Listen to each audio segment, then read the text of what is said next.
السلام علیکم۔ دین اسلام کی راہیں چینل میں خوش آمدید۔ آج کا ہمارا موضوع ہے اللہ تعالیٰ پر پختہ یقین کا واقعہ۔ یہ واقعہ ایک ایسے انسان کا ہے جو بہت محنتی اور اللہ تعالیٰ پر پختہ یقین رکھنے والا شخص تھا۔ وہ ایک غلام تھا اور بادشاہ کے پاس وہ نوکری کرتا تھا۔ ایک دن وہ اپنے کام پر نہ جا سکا تو بادشاہ نے سوچا کہ کیوں نہ میں اس کی تنخواہ میں اضافہ کر دوں تاکہ یہ چھٹی نہ کر سکے اور دل لگا کے کام کرے۔ تو بادشاہ نے اس غلام کی تنخواہ میں اضافہ کر دیا۔ وہ غلام جب نوکری پر آیا تو بادشاہ نے اس کو تنخواہ کے اوپر کچھ زیادہ پیسے دے دیے اور اس غلام نے بخوشی رکھ لیے۔ کچھ دن گزر جانے کے بعد اس نے پھر چھٹی کر لی۔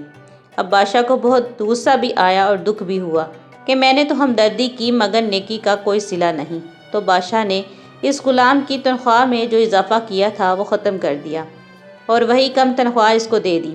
تو غلام نے خاموشی سے وہ بھی رکھ لی۔ بادشاہ یہ دیکھ کر بہت حیران ہوا کہ آخر یہ ایسا کیوں کر رہا ہے۔ تو بادشاہ نے اس سے پوچھا کہ جب میں نے اضافہ کیا تھا تب بھی تم خاموش تھے اور جب کمی کی ہے تب بھی تم خاموش ہو، اس کی آخر کیا وجہ ہے؟ تو غلام نے جواب دیا کہ جب میں نے پہلے دن چھٹی کی تھی اس کی وجہ میرے گھر میں بچہ پیدا ہوا تھا اور آپ کی طرف سے اضافی پیسوں کو میں نے اللہ تعالیٰ کی طرف سے رزق خیال کیا جو وہ بچہ اپنے ساتھ اس دنیا میں لے کر آیا، اور جب میں نے دوسری مرتبہ چھٹی کی تو اس کی وجہ میری ماں کی وفات تھی اور آپ کی طرف سے پیسوں میں کی گئی کمی کو میں نے وہ رزق خیال کیا جو اپنے ساتھ اس دنیا سے لے گئی۔